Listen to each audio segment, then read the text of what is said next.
I discovered my daughter was planning to steal my house on a Tuesday afternoon, and the irony is she told me herself. She just didn't know I was listening. It wasn't a wiretap or some elaborate detective work, it was my old flip phone, the one she'd been mocking for 3 years, the same phone she called embarrassing at her book club, the same phone her husband Charles rolled his eyes at every Thanksgiving. That ancient little clamshell with its scratched screen and worn hinge had been sitting on my kitchen counter, and somehow I still don't know if I hit record by accident, or if God has a sense of humor. It captured everything, but I'm getting ahead of myself. My name is Dorothy Keene, I'm 74 years old, and I live in a brick ranch house on Maple Ridge Road in Lancaster County, Pennsylvania. The house is small, 2 bedrooms, 1 bath, a kitchen where the linoleum has seen better days. There's a backyard with 3 apple trees my late husband planted in 1987.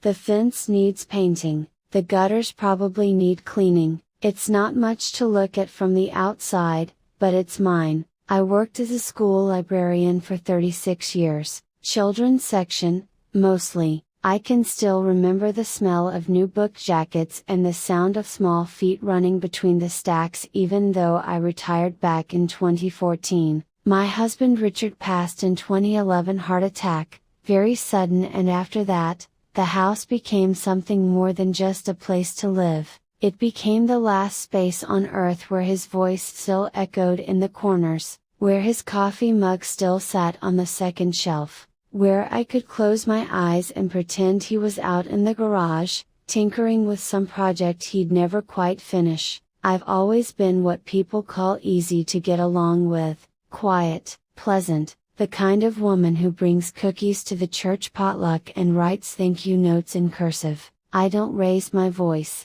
I don't make scenes. When my daughter Carolyn was growing up, her friends used to say I was the nice mom, the one who let them watch movies late and didn't ask too many questions. I took that as a compliment back then. Maybe that was my first mistake. Carolyn is my only child. She's 49 now, married to Charles Pruitt for 18 years. They live in a new development about 40 minutes away, one of those neighborhoods where all the houses look the same and the mailboxes match. Charles works in commercial real estate, does well for himself, or so he says. Carolyn quit her job at the bank when their daughter Emma was born, and she never went back. Emma's 23 now, living in Philadelphia, working for some nonprofit I can never quite remember the name of. For years, everything seemed fine, normal. Carolyn called every Sunday. She'd bring groceries on the first Saturday of each month. Charles would shovel my driveway in winter without being asked. They were attentive, concerned, always asking if I was managing okay out here by myself. I should have noticed the shift. It was gradual, the way shadows lengthen so slowly you don't realize the sun is setting until you're standing in the dark. It started about 8 months ago. Little comments, Carolyn mentioning how big the house felt for just one person. Charles wondering aloud about my heating costs and whether it was practical to maintain a whole property at my age. Then came the brochures, senior living communities, independent care facilities with names like Meadowbrook and Sunrise Terrace, glossy photos of elderly people playing board games and doing watercolor painting in rooms that all looked like dentist waiting areas. Just information, Carolyn would say, sliding them across my kitchen table. No pressure, Mom, we just want you to have options. I smiled, thanked her, put the brochures in the recycling bin after she left. Then came the questions about paperwork. Did I have a will? Was everything up to date? Had I thought about power of attorney? Charles started using phrases like financial planning and estate management. He'd lean against my kitchen counter, the same counter, where Richard used to read the Sunday paper and talk about protecting assets and avoiding probate like he was doing me some great favor. I nodded along, kept my face pleasant, but something in my chest had started to tighten. The flip phone incident happened 3 weeks ago. Carolyn and Charles stopped by unannounced, something they'd been doing more often. I was in the bathroom when they arrived, and I heard them let themselves in with a spare key I'd given Carolyn years ago for emergencies. By the time I came out, they were already in the kitchen, and my phone was on the counter where I'd left it. Carolyn picked it up like it was a dead mouse. "Mom, you're still using this thing? I can't even believe they make these anymore." Charles laughed, not a mean laugh, exactly, just dismissive, the kind of laugh that says I'm not trying to be rude, but come on, it works fine, I said. "It's a fossil," Carolyn said. She turned to Charles. "Doesn't she need something with GPS? What if she falls or gets lost?" "I'm not lost," I said, "I'm standing in my own kitchen." They exchanged a look, the kind of look parents give each other over a toddler's head. I made tea. We sat at the table. Carolyn talked about Emma's new apartment. Charles mentioned interest rates. I smiled and poured milk and pretended not to notice the way they kept glancing around my house like they were appraising furniture. After they left, I found my phone face down on the counter. The screen showed a recording 1 hour, 14 minutes. I must have bumped the voice memo function when I set it down. I almost deleted it. Storage space on these old phones is limited, and I didn't need an hour of dead air, but something made me press play. For the first 20 minutes, it was nothing. The sound of me running water in the bathroom, the creak of floorboards. Then I heard Carolyn's voice, clear as anything. "She's getting worse, you think?" That was Charles. "Look at this place, the dust, the clutter. She's not managing." "Has she said anything about the house?" "Not yet, but she will. I just need to time it right." Silence. Then Charles again. "What about the power of attorney? She keeps putting me off. Says she'll think about it." "We can't wait forever, Carolyn. The longer she stays here, the more complicated this gets." "I know." Her voice dropped. I had to turn the volume all the way up. "But if we push too hard, she'll dig in. You know how she is. We have to make her think it's her idea. And if that doesn't work..." A pause. Then Carolyn's laugh, light, almost casual. "Then we get creative. She'll never see it coming." I sat at my kitchen table for a long time after that. The sun went down, the house got cold, I didn't move. That night,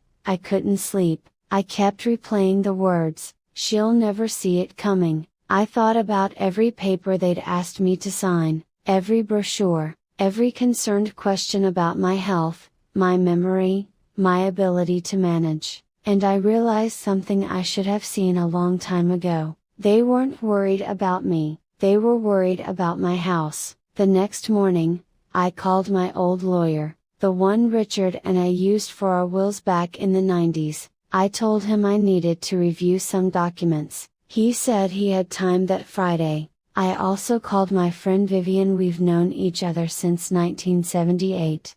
I didn't tell her everything, not yet, but I asked if her brother still worked in private security. She said he did. I've spent my whole life being the nice one, the easy one, the one who doesn't make waves, but my husband used to say something, back when we were young. He'd say, "Dorothy, you're the kindest person I know, but don't mistake kindness for weakness." I'm 74 years old, my knees hurt when it rains, I still use a flip phone. I forget names sometimes and have to write grocery lists or I'll come home without milk, but I am not confused, and I am not weak. This is the story of how I fought back, how I took my silence and turned it into something sharper, how I learned that sometimes, the people who hurt you most are the ones who call you mom. It starts with a phone, an old, embarrassing, outdated flip phone, the phone that remembered everything. The lawyer's office smelled like old books and lemon furniture polish. I hadn't been there in 14 years, not since Richard and I updated our wills after he had that health scare in 2010. Mr. Harrison had retired since then, but his son Jake had taken over the practice. Same building, same wooden desk, different face, but the same careful way of listening. I brought the flip phone with me. I didn't play the recording, not yet. I just needed to understand what I'd signed and what I hadn't. Jake Harrison was maybe 50, glasses, kind eyes. He pulled out a file with my name on it and spread the documents across his desk like he was dealing cards. Your will is straightforward, Mrs. Keene. Everything goes to Carolyn. The house, your savings, the small investment account Richard left, it's all in order. And power of attorney? He flipped through the pages. You don't have one on file. Something in my chest loosened. So if someone wanted to make decisions for me, medical, financial, they'd need me to sign something? Exactly. Or they'd need a court order declaring you incompetent. He looked at me over his glasses. Is there a reason you're asking? I folded my hands in my lap. My daughter has been bringing me papers. She says it's just to make things easier, in case something happens. Jake nodded slowly. Power of attorney can be useful, but it's also powerful. The person you name can access your bank accounts, sell property, make medical choices. You're essentially handing them the keys to your entire life. Can they do that without telling me, legally? No. Ethically? Also no. But it happens more often than you think. He leaned forward. Mrs. Keene, has someone pressured you to sign something you're not comfortable with? I didn't answer right away. Outside the window, I could see Main Street, the hardware store where Richard used to buy paint, the coffee shop where Carolyn and I used to meet for lunch when she still worked at the bank. Not pressured, I said finally, just persistent. Jake wrote something on a legal pad. My advice? Don't sign anything unless you fully understand it, and if you want a power of attorney, make sure it's someone you trust completely, not just someone whose family. I thought about the recording. She'll never see it coming. What if I don't want to give anyone power of attorney? Then don't. You're 74, not 104. You're sitting here asking intelligent questions and making your own decisions. There's no legal requirement. I left his office with a folder full of copies and a knot in my stomach that wouldn't untie. That Saturday, Carolyn came by with groceries. She always bought the same things: milk, bread, eggs, chicken breasts, bananas. Like I was incapable of choosing my own food. She unpacked the bags while I made coffee. We didn't talk much at first, just the usual small exchanges, weather, Emma's job, the neighbor's new fence. Then she reached into her purse and pulled out a stapled document, set it on the table between us like it was nothing. Mom, I brought that power of attorney form we talked about. Drive. Morrison's office said it would be good to have on file, you know, in case you ever have a medical emergency and I need to make decisions. I looked at the paper, didn't touch it. Drive. Morrison said that? Well, his nurse mentioned it. It's standard for people your age. I'm 74. I go to the doctor twice a year. My blood pressure is fine. My cholesterol is managed. I take a statin and the baby aspirin. That's it. I'll read it over, I said. Carolyn's smile tightened just slightly. It's really simple, Mom, just a signature. I already filled in the fields. Then I'll read what you filled in. She laughed. Light, casual. You don't trust your own daughter. The question landed like a stone in still water. I met her eyes. I trust you, but I also trust myself to read before I sign. For just a second, maybe two, something flickered across her face. Irritation, impatience, then it was gone, replaced by that bright, cheerful mask she wore so well. Of course, take your time. She stood up. I need to get going anyway. Charles has a dinner thing tonight. After she left, I read the document, every word. It was exactly what Jake had warned me about. Broad power of attorney, medical and financial, effective immediately upon signing. No expiration date, no limitations. I put it in a drawer and didn't sign it. The call started 2 days later. Carolyn phoned Monday evening. Did you get a chance to look at that form? I did, and I'm still thinking about it. A pause. Mom, it's just a precaution. It doesn't mean anything unless you actually need it. Then there's no rush. Another pause, longer this time. Drive. Morrison's office called me. They said you missed your appointment last month. I hadn't missed anything. My next appointment wasn't until December. I rescheduled. I said, I had a conflict. What conflict? A personal matter. Silence on the line. I could almost hear her calculating, adjusting. Mom, are you feeling okay?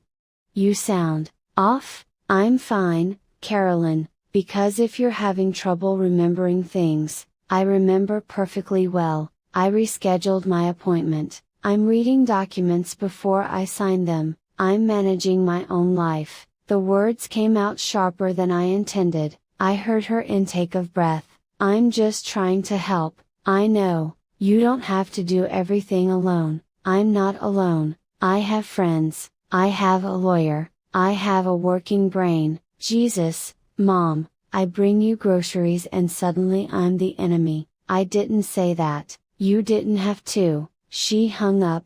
I stood in my kitchen holding the phone. My hand was shaking. I'm not a confrontational person. I don't argue. I don't snap. But something had broken open inside me, and I didn't know how to put it back. Wednesday morning, Charles showed up, alone. I was in the garden, pulling weeds from around the apple trees. I heard his car in the driveway but didn't turn around, just kept working. My knees ached but I stayed down there, fingers in the dirt. Dorothy. His voice was smooth, friendly. He walked across the lawn in his polished shoes. Charles, Carolyn's worried about you. I pulled another weed, tossed it in the bucket. I'm fine. She says you've been acting strange, defensive. I've been acting like myself. He crouched down beside me, close enough that I could smell his cologne, something expensive and sharp.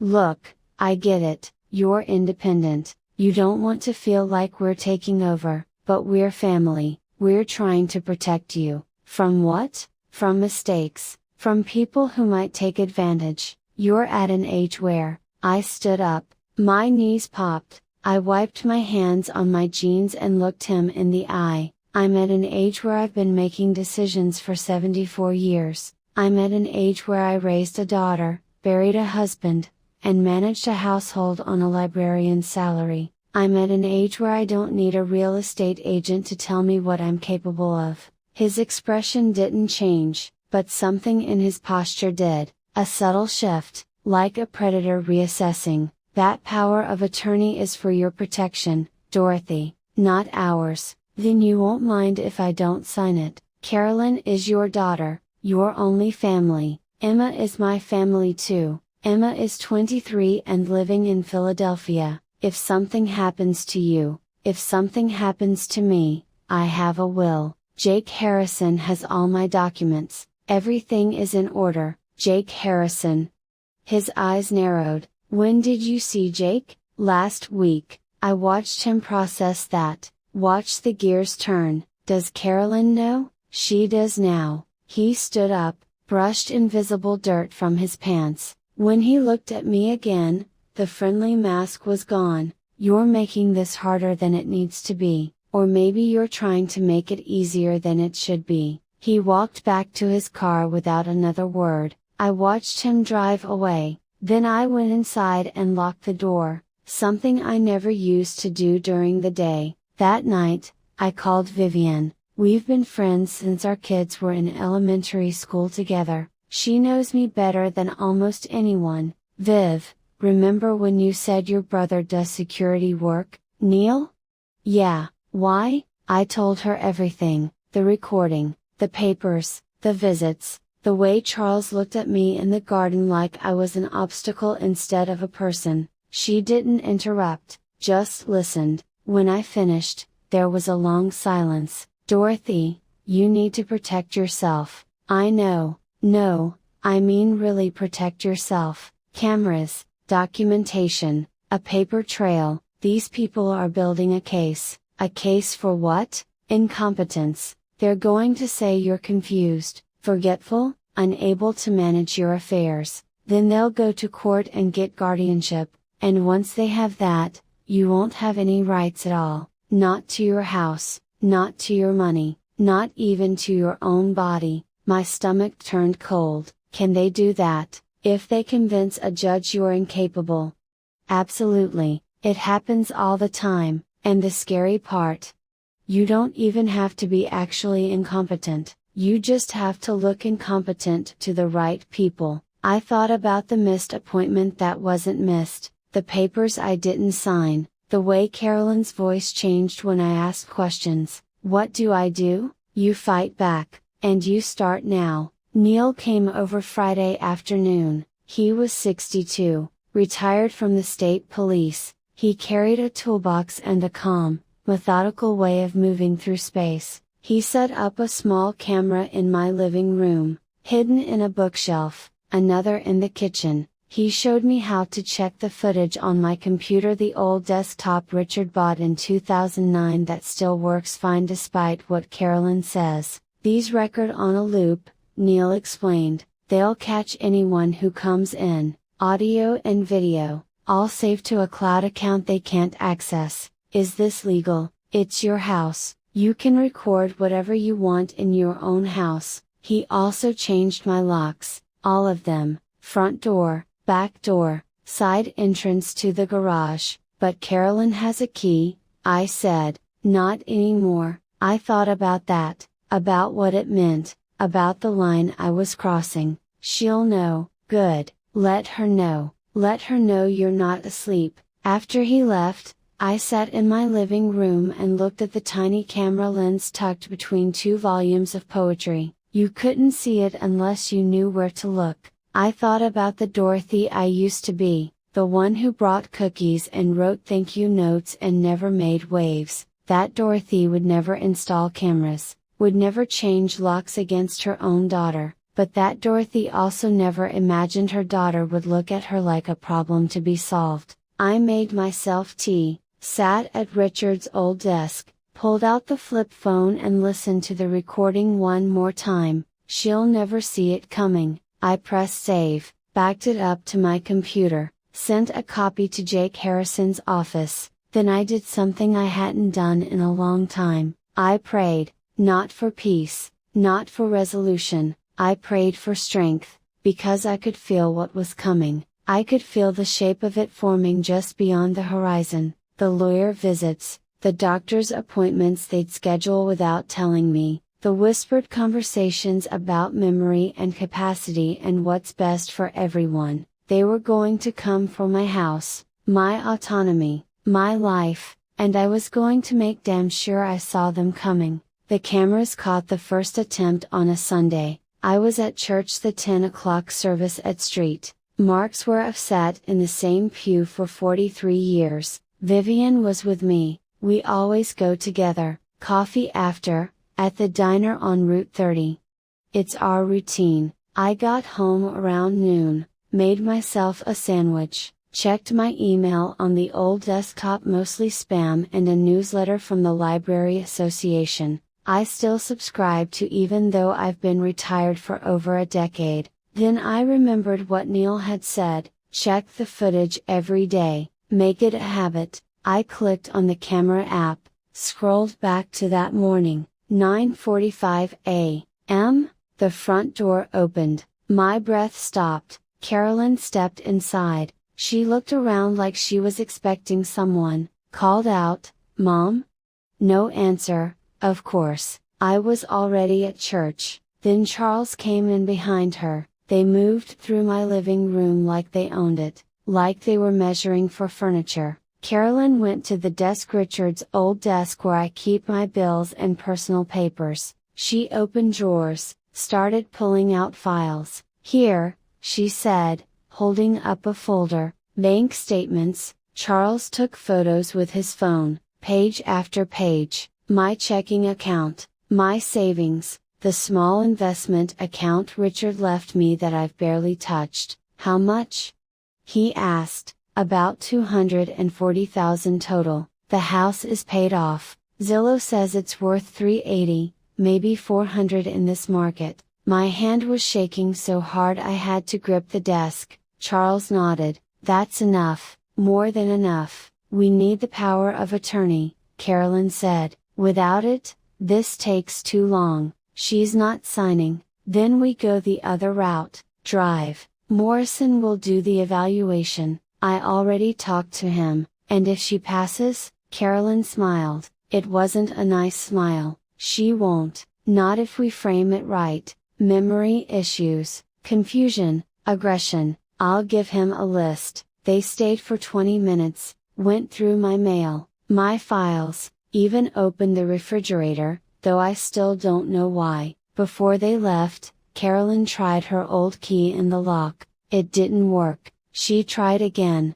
looked at Charles. She changed the locks. When? I don't know. Last week sometime. Charles's jaw tightened. She's getting advice from someone. Jake Harrison. She went to see him. Can you handle him? I'll try, but if she's lawyered up, then we move faster. They left, the door closed. My house fell silent again. I sat there watching the playback 3 more times. My own daughter, photographing my bank statements, planning an incompetence evaluation with my doctor, talking about my house like it was already hers. I called Neil, sent him the footage. He called back 10 minutes later. Dorothy, this is evidence. Save everything, don't delete anything. Evidence of what? Exploitation, attempted fraud. If they try to get guardianship, you'll need this. They mention Drive. Morrison, your primary care doctor. Yes, Carolyn said he'd do an evaluation. Neil was quiet for a moment. You need to get ahead of this. Go see him first. Get your own evaluation, independent, on record, and say what? The truth, that your family is questioning your competence and you want documentation that you're fine. I called Drive, Morrison's office Monday morning. The receptionist said he had an opening Thursday. I took it. Then I did something I hadn't planned on. I called Emma, my granddaughter, 23, living in Philadelphia, working for some environmental nonprofit. We talk maybe once a month. She's busy, I understand. She answered on the 3rd ring. Grandma? Hi, sweetheart, is everything okay? You never call during the week. I almost lied, almost said everything was fine, but something in me cracked. Emma, I need to ask you something, and I need you to be honest, okay? Has your mother said anything to you? About me?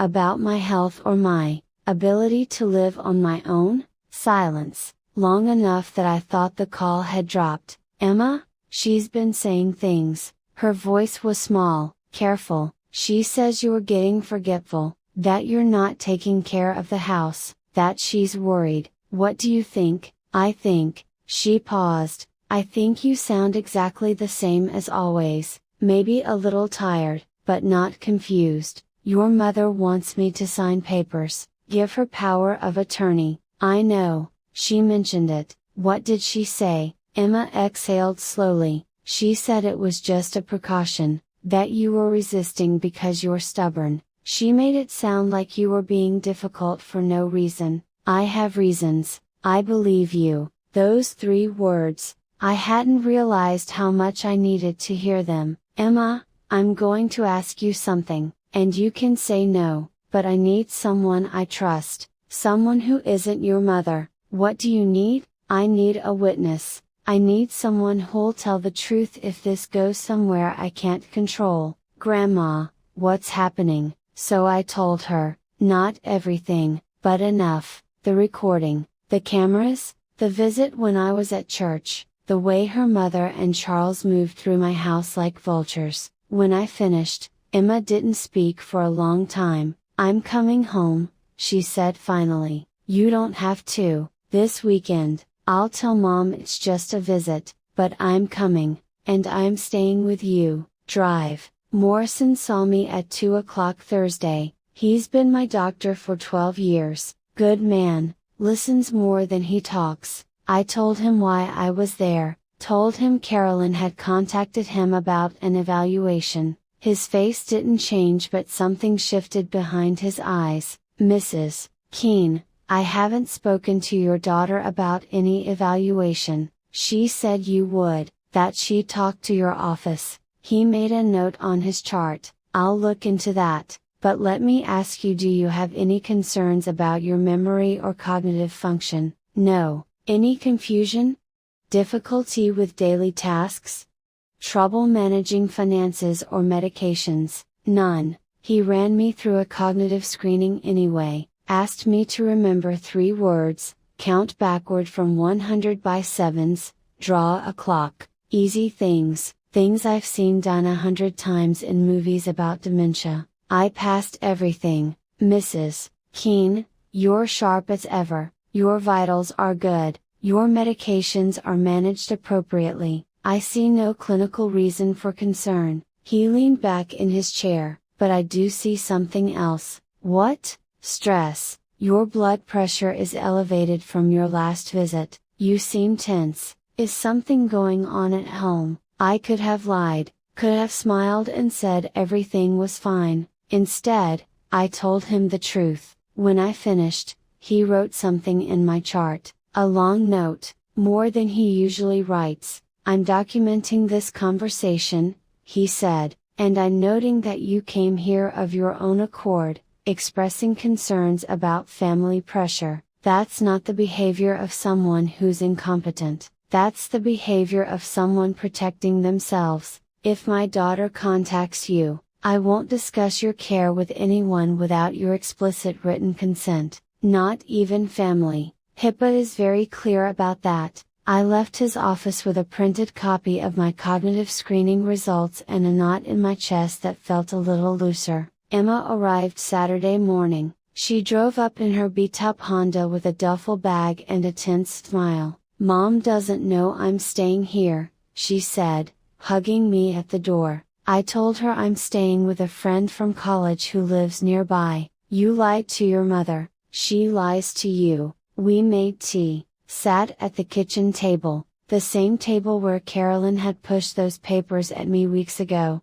Show me the recording, Emma said. I pulled out the flip phone, pressed play. Emma listened to the whole thing. Her face went pale. When it finished, she just sat there staring at the phone like it might bite her. That's Mom's voice. Yes, and she's planning to take my house. Yes. Emma put her head in her hands. I knew she could be controlling, but this is something else. She's your mother, and you're my grandmother, and you're the one telling the truth. We spent the afternoon going through everything, the papers Carolyn had brought, the camera footage, drive, Morrison's evaluation, Jake Harrison's notes. Emma took photos of everything with her phone, backed them up to her cloud account. If this goes to court, she said, you'll need witnesses, people who can testify that you're competent. Who would I ask? Vivian, your doctor.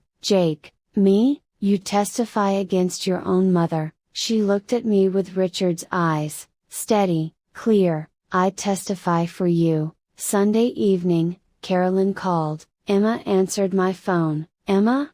What are you doing at Grandma's? Visiting. Is that a problem? No, I didn't know you were coming. It was last minute. A pause. I could hear the calculation through the line. How is she? She's fine, Mom, same as always. Has she seemed off to you?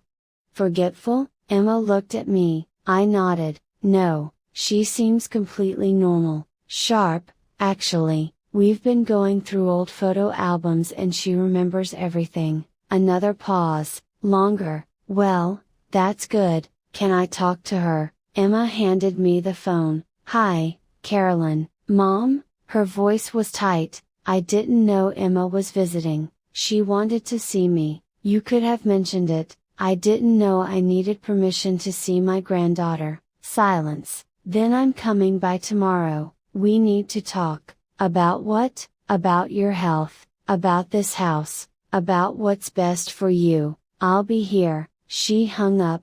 Emma and I looked at each other across the table. The kitchen light made everything feel too bright, too exposed. "She's coming," I said. "Let her come." "Emma, this could get ugly." "Then we get ugly back." I thought about the Dorothy I used to be, the nice one, the easy one, the one who never made waves. That Dorothy was gone. In her place was someone harder, someone who'd buried a husband and raised a child and survived 74 years on this earth. Someone who knew the difference between kindness and weakness. Someone who would not go quietly. That night, I couldn't sleep. I walked through my house touching things. The doorframe Richard painted in 1989.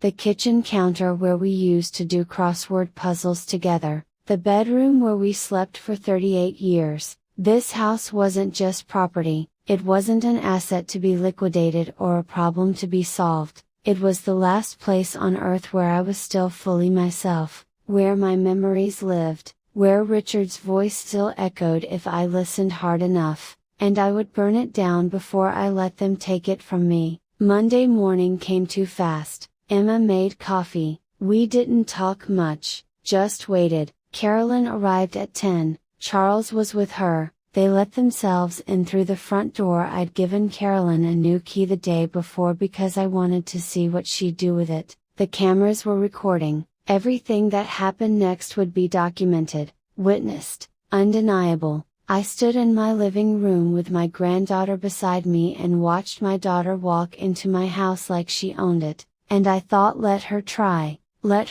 to take this from me. Let her see what an old librarian can do when she's finally had enough. Carolyn walked into my living room like she was staging an intervention. She had papers, a folder, that look on her face, the one she used to wear when Emma was little and had done something dangerous. Concerned, gentle, absolutely certain she was right. Charles stood behind her, silent, a wall in an expensive suit. Emma stayed next to me. I felt her hand brush mine. "Steady, Mom," Carolyn said, "we need to talk." "Then talk." She glanced at Emma, privately. "Emma stays." Carolyn's mouth tightened. "This is family business." "She's family. She's 23 years old. She doesn't understand." "I understand fine," Emma said. Her voice was quiet but it cut clean. "And I'm staying." Carolyn looked at her daughter like she'd been slapped, then she turned back to me,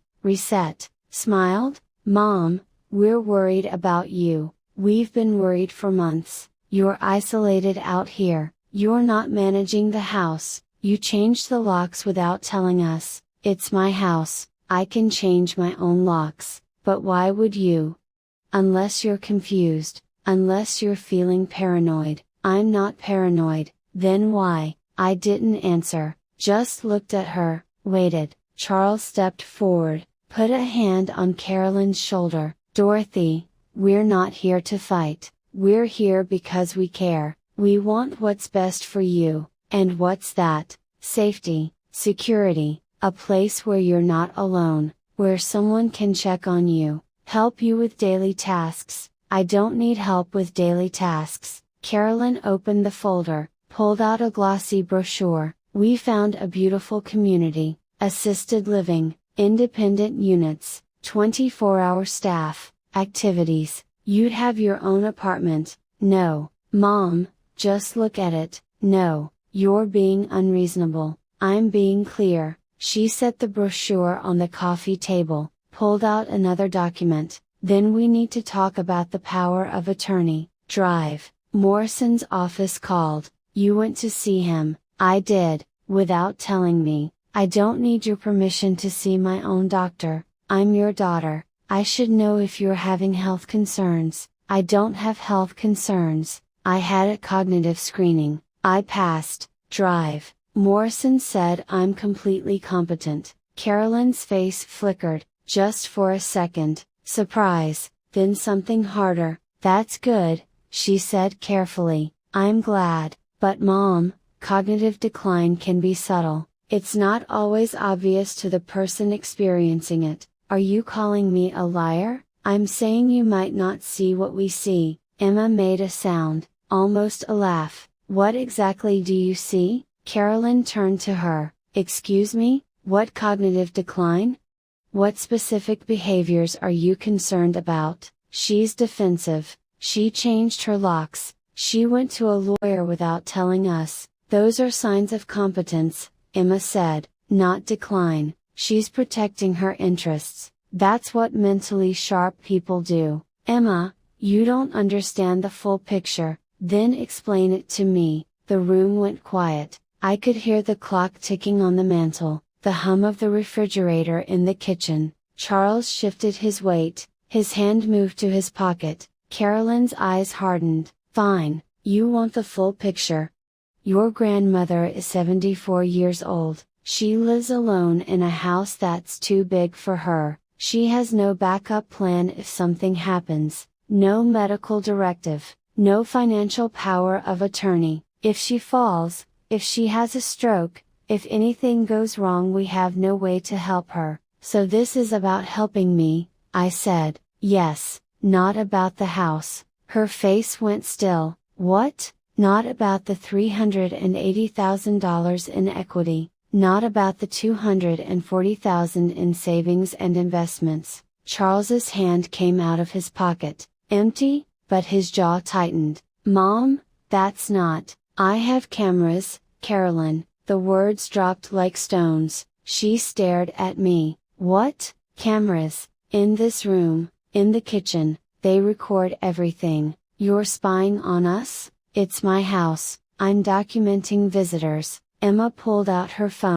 Started tapping. A few seconds later, she turned it toward Carolyn. Video playback. Carolyn and Charles walking through my house last Sunday, opening drawers, photographing papers. Carolyn's face went white. You filmed us? You broke into my house. I have a key. You came in without permission, without telling me. You went through my private documents. Charles stepped forward. His voice was low, controlled. Those cameras are illegal. No, they're not, Emma said. Pennsylvania is a one-party consent state. She can record anything in her own home. We're her family. You're burglars. The word hung there. Sharp? Final? Carolyn's face crumpled. Tears welled up. Real ones, maybe, or well practiced. Mom, how can you say that? How can you treat us like criminals? We're trying to protect you. By stealing from me, we haven't stolen anything, not yet, but you've planned it. I have the recording. She froze. What recording? I pulled out the flip phone, the old, embarrassing, outdated flip phone she'd mocked so many times, held it up. This recording. I pressed play. Carolyn's voice filled the room, clear, undeniable. She'll never see it coming. Her face went from white to gray. She looked at Charles. He wasn't looking at her. He was looking at the phone like it was a bomb. You recorded our private conversation, Carolyn whispered. You had a private conversation in my house, about stealing my house. We weren't. What were you doing, Carolyn?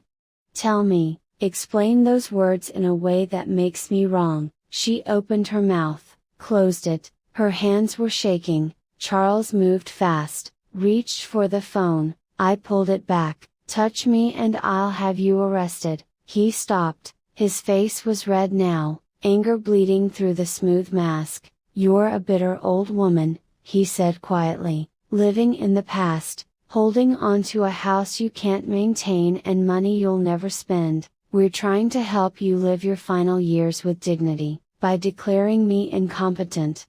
By manipulating my doctor?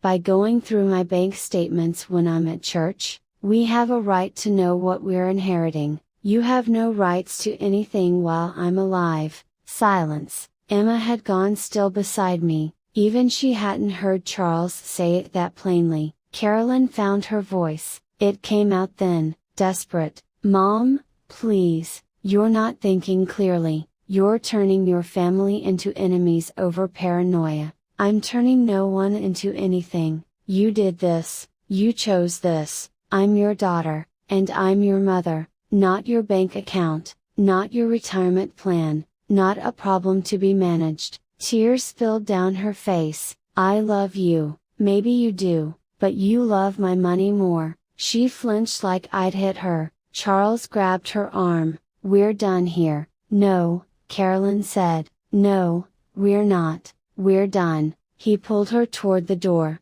She resisted, looked back at me. Mom, please, don't do this. Don't throw away your family over. Over what? My autonomy? My dignity? The house your father and I built together. It's just a house, it's my life. Charles got her to the door. She was crying now, full, gasping sobs, real or performed, I couldn't tell anymore. You'll regret this, she said. You're going to die alone in this house and no one will find you for days, and you'll wish you had let us help.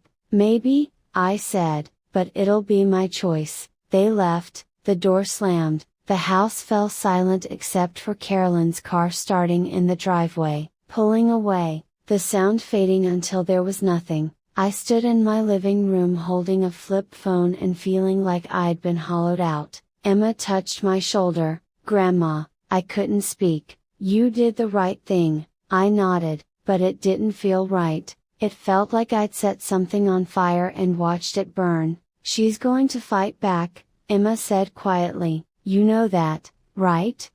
This isn't over. I know. She'll go to court, try to get guardianship. She'll find doctors who'll say you're incompetent. She'll twist everything. I know. Emma took the phone from my hand. Then we need to be ready. That night, I sat at Richard's desk and wrote everything down. Every visit, every conversation, every document they tried to make me sign, the timeline of their campaign to control me. Emma sat across from me doing the same thing. Her version, her witness account. They'll say I'm biased, she said, that I'm just taking your side. Are you just taking my side?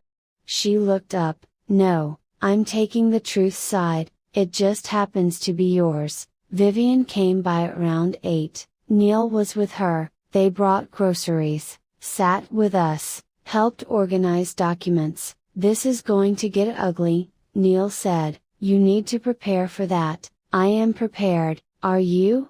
He leaned forward, because they're going to put you on a stand and ask you questions designed to make you look confused. They're going to bring up every time you forgot a name or misplaced your keys. They're going to paint you as a tragic figure who can't see her own decline. Let them try. Dorothy, I've seen these cases. Sometimes the person fighting for their rights loses anyway, because the system is designed to protect the vulnerable, and they'll argue you're vulnerable whether you actually are or not. So what do? You show them you're not vulnerable. You show them you're informed, organized, and absolutely clear about your choices. You be so competent they can't deny it. Vivian put her hand over mine, and you let people help you. You don't do this alone. I looked around my kitchen, at these people who'd shown up, who believed me, who were willing to stand with me against my own blood.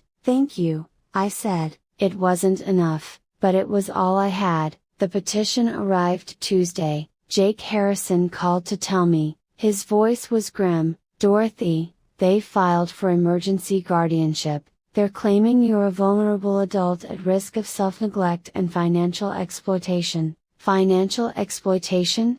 By who? They don't name anyone specifically, but they're implying someone is manipulating you. Probably me or Emma. I sat down hard. Can they do this? They can file. Whether they'll win is another question, but we need to respond fast. The hearing is in 2 weeks. 2 weeks? It's an emergency petition. The court moves quickly on these. My hands were shaking. What do? You come to my office tomorrow. We build your case. And Dorothy? Yes? Whatever you do, don't talk to Carolyn or Charles. Don't answer their calls. Don't respond to anything. Every word you say to them can be used against you. I hung up. Emma was standing in the doorway. They filed. Yes, we knew they would. I know. She came and sat beside me, put her head on my shoulder like she used to when she was small, and I'd read to her. I'm scared, Grandma. Me too. What if we lose? I thought about that, really thought about it. Then I lose my house, my money, my right to make my own choices. They put me in a facility, they take everything. That's not going to happen. It might. Then we fight harder. I looked at her, this girl who'd driven 3 hours to stand with me, who'd lied to her own mother, who was risking her relationship with her family for an old woman and a principal. Why are you doing this, Emma?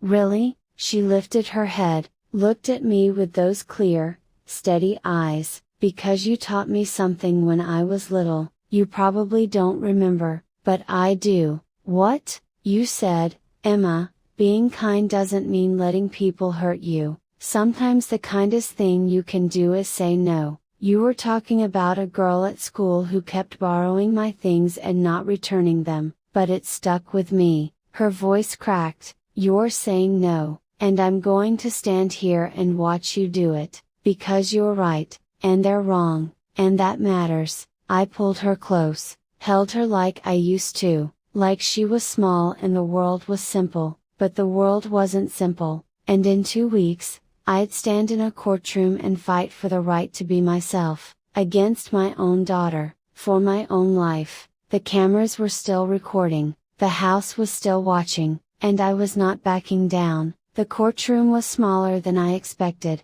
I thought it would be grand, imposing, like the ones you see on television with high ceilings and dark wood paneling, but it was just a room, fluorescent lights, beige walls, a clerk's desk, a judge's bench, rows of chairs that smelled like lemon polish and old anxiety. Carolyn sat on one side with Charles and their lawyer, a woman in a navy suit with sharp eyes and a briefcase that probably cost more than my monthly pension. I sat on the other side with Jake Harrison and Emma. Vivian was behind me, Neil beside her, a handful of others. My doctor, the woman from church who'd known me for 40 years, the librarian who took over my position when I retired, people who came to say she is not lost. She is here, she knows exactly who she is. The judge was a woman, maybe 60, reading glasses on a chain. She looked tired,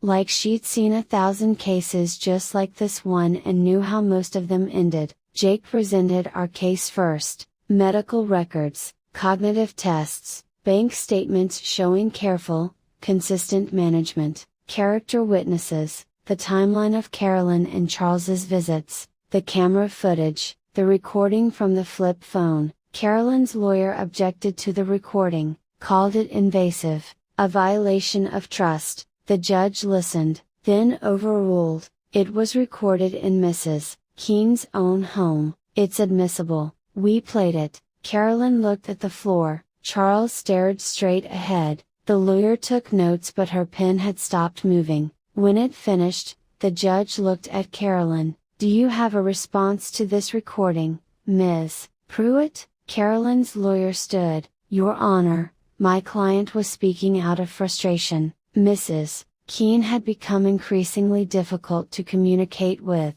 The comment was taken out of context. What context makes she'll never see it coming sound benign. Silence. Then Carolyn's lawyer pivoted, called her first witness, a geriatric specialist who'd never met me but had reviewed the facts of the case and believed I showed signs of diminished capacity, isolation, paranoia, uncharacteristic behavior changes. She installed surveillance cameras in her own home, the specialist said. She changed her locks against family. She's exhibiting defensive behaviors consistent with early cognitive decline. Jake cross-examined. Have you ever met Mrs. Keene? No. Spoken to her? No. Reviewed her medical records from her actual physician? I was not provided access. So your opinion is based entirely on second-hand information provided by the petitioners. I based my assessment on the documented behavioral changes. Documented by whom?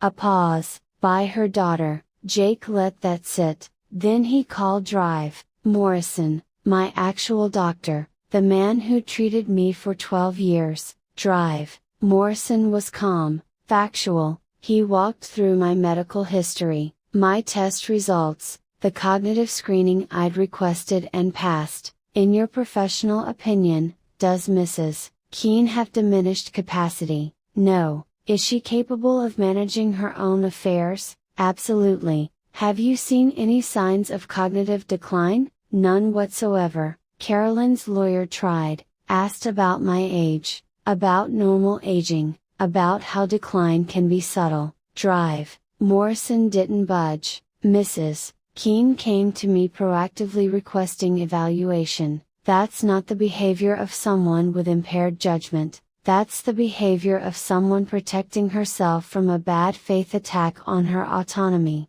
The words landed hard. The judge made a note. Then it was my turn. Jake had prepared me, told me what to expect, but walking to that witness stand felt like moving through water. I put my hand on the Bible, swore to tell the truth, sat down. Carolyn's lawyer stood, smiled. It wasn't warm. Mrs. Keene, do you love your daughter? Yes. Do you believe she wants to hurt you? I thought about that, really thought. I believe she wants my house. Whether that constitutes hurting me is semantics. Your daughter and son-in-law have been attentive to your needs for years, bringing groceries, checking on you, helping with bills. Is that correct? Yes. And you repaid that kindness by secretly recording them, installing cameras, changing your locks, treating them like criminals. I treated them like people who were photographing my bank statements without permission. She didn't flinch. Mrs. Keene, isn't it true that you've become increasingly isolated? That you spend most of your time alone in a house that's too large for one person? I spend time alone because my husband died. That's called grief, not incompetence. Isn't it true you sometimes forget appointments? I rescheduled one appointment. I didn't forget it. Do you ever misplace items? Keys, glasses, your phone? Everyone does. Do you believe your daughter is trying to steal from you? I believe my daughter and her husband photographed my financial records without permission and discussed taking my house while I was at church. I have video evidence of both. Or you have a video of concerned family members trying to understand your financial situation so they could help you manage it. I don't need help managing it. Mrs. Keene, you're 74 years old, you live alone, you have no backup plan if something happens. Don't you think it's reasonable for your family to be concerned? Concern looks like asking questions. This looks like planning a takeover. The lawyer's smile thinned. You sound very angry. I sound very clear. She tried a few more angles, tried to make me sound confused or defensive or unreasonable, but I'd lived 74 years. I'd raised a child, buried a husband, managed a library full of chaotic children and demanding parents and tight budgets. I knew how to stay calm when someone was trying to rattle me. I answered every question, clearly, calmly, without hesitation. When she sat down, I saw something shift in the judge's face. Jake asked me one question on redirect. Mrs. Keene, why did you install cameras? Because I needed to know if I was imagining things or if my daughter was actually planning what I feared. The cameras gave me proof, not for revenge, for protection. And what do you want now? I want to live in my own home, manage my own money, make my own choices. I want the same rights every other competent adult has, nothing more, nothing less. The judge called a recess. We waited in the hallway, 45 minutes. Emma held my hand, Vivian brought water, Jake paced. When we went back in, the judge didn't waste time. I've reviewed the evidence, the testimony, the medical records, and I'm denying the petition for guardianship. Carolyn made a sound, small, broken. The judge continued, Mrs. Keene has demonstrated clear cognitive function, appropriate judgment, and reasonable concern about her family's intentions. The evidence suggests the petitioner's motivations are financial rather than protective. This petition is denied. Mrs. Keene retains full autonomy over her person and property. She banged the gavel. It was over. I didn't cry until I got home. Emma drove me, walked me inside, made tea, sat with me at the kitchen table while I shook and wept and finally let out everything I'd been holding in. You won, she said quietly. I know, she's not going to take your house, I know, but it didn't feel like winning. It felt like surviving something that never should have happened in the first place. Carolyn called that night. I didn't answer. She called again the next day, and the next, left voicemails that started angry and ended pleading. I deleted them without listening all the way through. Maybe that makes me cruel, maybe I should have forgiven her, maybe in time I will, but not yet. 3 weeks later, I was in the garden. The apple trees were blooming, late spring, the air smelled like grass and earth and possibility. I was on my knees pulling weeds when I heard a car in the driveway. I looked up. Emma? She got out carrying a bag from the bakery in town, walked across the lawn, sat down in the dirt beside me. Hey, Grandma. Hey, sweetheart. We worked together in silence for a while, just pulling weeds, feeling the sun, existing in a space where no one was asking me to sign anything or questioning my capacity or measuring my house for resale value. Mom called me, Emma said eventually. What did she say? That I betrayed her, that I chose you over my own mother, that I'll regret it someday. Will you? Emma pulled a dandelion, tossed it in the bucket. No, you can have a relationship with her, Emma. You don't have to choose. I know. But right now, I'm choosing you, because you needed someone and she needed to be stopped. Maybe later we'll figure out what comes next, but for now, this is where I am. I put my hand over hers, squeezed. We finished the weeding, went inside. Emma cut the cake she'd brought, lemon, my favorite, and we sat at the table eating it with our fingers like children. What are you going to do now? She asked. Live. That's it, that's everything. I still use the flip phone. I know it's outdated, I know there are better options, but it saved me, and I'm sentimental. The cameras are still up, I check them sometimes, mostly they just record me moving through my house, making tea, reading, living the quiet, unremarkable life I fought so hard to keep. Vivian comes by twice a week, we have coffee, talk about books and grandchildren and the price of groceries. Neil installed a medical alert system just in case and showed me how to use it. I probably won't need it, but it's there. Jake Harrison updated my will. Everything goes to Emma now, not because I'm punishing Carolyn, but because Emma stood with me when it mattered. And trust, once broken, is hard to rebuild. I don't know if Carolyn and I will ever repair what shattered between us. Maybe we will, maybe we won't,